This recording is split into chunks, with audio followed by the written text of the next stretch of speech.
എന്റെ പാവപ്പെട്ട ഭാര്യയെ ഞാൻ മർദ്ദിച്ചിട്ടുണ്ട് റബ്ബേ. എന്റെ പ്രിയപ്പെട്ട ഭർത്താവിനെ ഞാൻ വഞ്ചിച്ചിട്ടുണ്ട് അല്ലാഹ്. ആ ഭർത്താവ് പ്രവാസ ലോകത്ത് അറബിയുടെ ചാട്ടവാറടി കൊണ്ട് മരുഭൂമിയിൽ പൊരുവരെത്തി എനിക്ക് വേണ്ടി കഷ്ടപ്പെടുമ്പോ ആ ഭർത്താവിനെ മറന്നുകൊണ്ട് കാമുകന്റെ ബൈക്കിന്റെ പിന്നാപുറത്ത് കയറിക്കൊണ്ട് പല സ്ഥലങ്ങളിൽ ഞാൻ കറങ്ങി നടന്നു റബ്ബേ.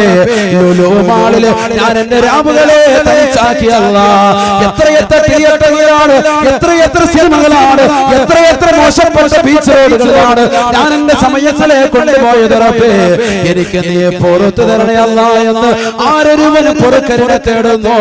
വകാനല്ലാഹു ഗഫൂറർ റഹീമാ. അല്ലാഹു റഹ്മാനാണ്, അല്ലാഹു റഹീമാണ്, അല്ലാഹു വദൂദാണ്, അല്ലാഹു ഹലീമാണ്. അല്ലാഹുവിനെ പുറത്തു കൊടുക്കുമെന്ന് പരിശുദ്ധ ഖുർആൻ. എന്നാൽ